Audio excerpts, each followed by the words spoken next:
శ్రీకాకుళం జిల్లా పలాసలో స్వతంత్ర సమరయోధుల సర్దార్ గౌతు లచ్చన్న 116వ జయంతి కార్యక్రమాన్ని నిర్వహించారు. ఇక రాష్ట్ర ప్రభుత్వం జిల్లావాసులకు తీపి కబురు అందించింది. ప్రతి ఏటా ఆగస్టు 16న సర్దార్ గౌతు లచ్చన్న జయంతిని రాష్ట్ర పండుగగా నిర్వహించుకోవాలని జీవోని విడుదల చేసింది. ఇక దీంతో టీడీపీ శ్రేణులతో పాటు జిల్లావాసులు సంతోషాన్ని వ్యక్తం చేస్తున్నారు. ఈరోజు ఆంధ్రప్రదేశ్ ప్రభుత్వం వారు జీఓఎంఎస్ నెంబర్ 83 ఇష్యూ చేశారు జిఏడి నుంచి.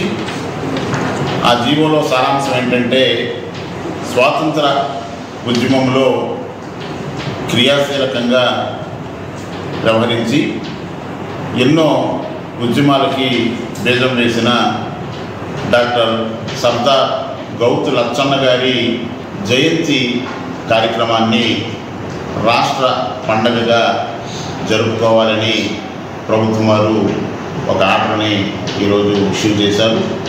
సర్దార్ గౌతు లచ్చన్న గారు